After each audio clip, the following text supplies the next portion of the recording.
Twin Cities News Talk, AM 1130, Davis and Emmer this morning. We are really pleased to be talking to John Taylor, who is a great economist. And where do I start? I guess I would start. Tell him about the report that he did. This is paper that he did that you refer to all the time. I remember when they first passed the stimulus. I think it was about a year later. You wrote the piece for the Wall Street Journal on the work that you'd done, which basically said it didn't do anything. Why don't we start there? Well, it was one of the first pieces that really looked at it. In fact, the research was done even earlier than the Wall Street Journal article, and we said, look, economic theory tells us it's not going to work. But let's look at it after the fact. We looked at it, looked where the money went. A lot of it was sent to individuals. They just saved it, didn't spend it, didn't jumpstart the economy. Some of it was sent to the states, hoping that they would do a lot of infrastructure. Didn't do much infrastructure at all. So when you look carefully at where the money went, it didn't make much difference. And that's what we found very early on in this process. Why wasn't it going to work? Well, we should have known in the past, because we tried some of these things in the 70s. Carter administration, and President Ford even had one of these stimulus packages, and we could see it didn't work. But then, over 20 years where we didn't do these kind of short-run stimulus packages, people forgot. People forgot, unfortunately. They didn't remember what happened in the past, and so we went back to that route again.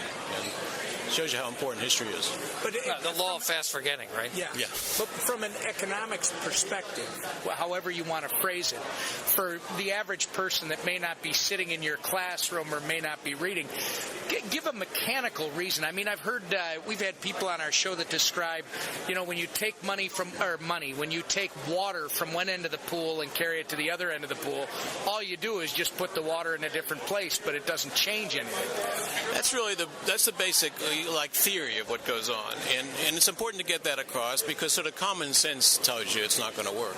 But I also think it's important to look at actually what happened. Look at where the money went, and is that actually what you say? Is that actually happening? And it turns out, yes, it's happening. The money went out, and it wasn't used to jumpstart the economy. So the data, if you like, the history, the facts, are quite consistent with that nice little simple theory. Right. Well, and we've got you here, and this is Bob's question, which I'm going to steal, because this is very timely. Everybody is sitting on pins and needles waiting for Bernanke to come out and give us some, he's been reading the tea leaves and the smoke signals, and he's going to tell us whether they're going to do another quantitative easing with the Fed. What do you think is going to happen, and will it work?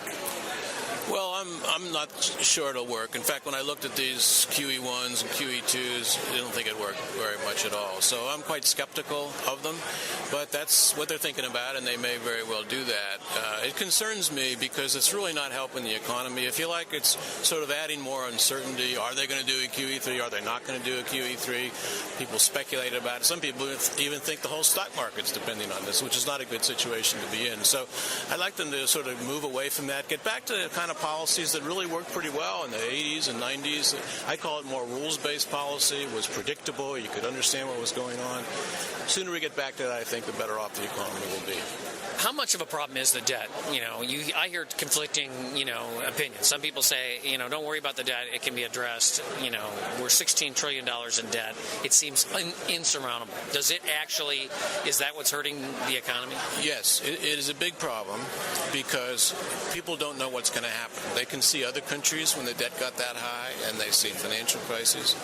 They can see the real chance they're going to have to raise taxes to pay off that debt. That's another uncertainty. They think, well, maybe there'll be inflation that's going to have to take care of this large debt. So no matter how you look at it, it creates these risks. And so for that reason, I think it's holding firms back from hiring, from investing, because they don't know, is taxes increase, going to be inflation, or could it even be like a double dip? All those things are generated by concerns about the debt. So getting the debt down, stopping it growing so quickly is a big part of an economic package. But does it actually crowd out investment? Because you hear this all the time. Well, federal debt crowds out investment. How does that happen? Well, absolutely it crowds out because if you like, the government is out there borrowing, and that means there's less funds for the private sector. And when the economy is weak, people can say, well, it doesn't matter. The firms are sitting on all this cash. The banks are sitting on all this cash. It doesn't matter.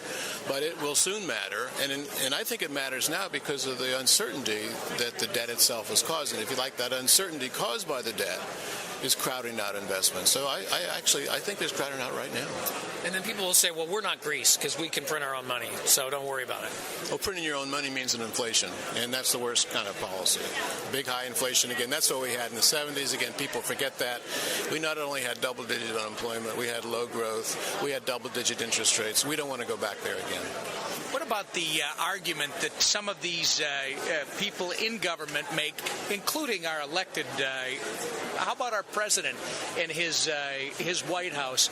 They make the argument that the debt, yeah, it's bad and we got to take care of it, but more of this spending will multiply. Once the government spends $1, you have a multiplier effect, and you'll get back, magic dollars will come back. Well, because of these things about crowding out, the multiplier is not a multiplier. It actually is, if you like, less than 1. You're not multiplying anything. And so that's what we find with our models, actually. It's just not there. And so people will make that case. Economists don't agree on everything, of course. So there's difference of opinion, and the White House can quote economists who will say it works. But I think when you look at the history and you look at just common sense, more government spending is really the problem, really. We've increased government spending as a share of GDP. But think of these data. In 2007, federal spending as a share of GDP was 19.7%. It's now about 23%, and it's expected to go up. Okay, that's really an explosion, if you like, or a spending binge.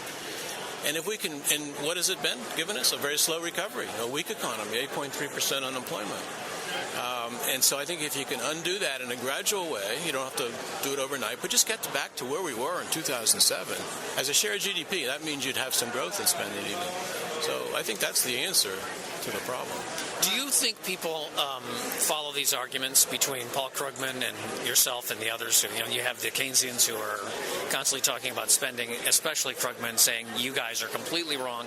Everybody's the supply side people are all wrong, and anybody who is, saying that we should stop, he wants to, we should have a massive stimulus. He said we haven't spent enough. Yeah, he thinks that the stimulus is too small.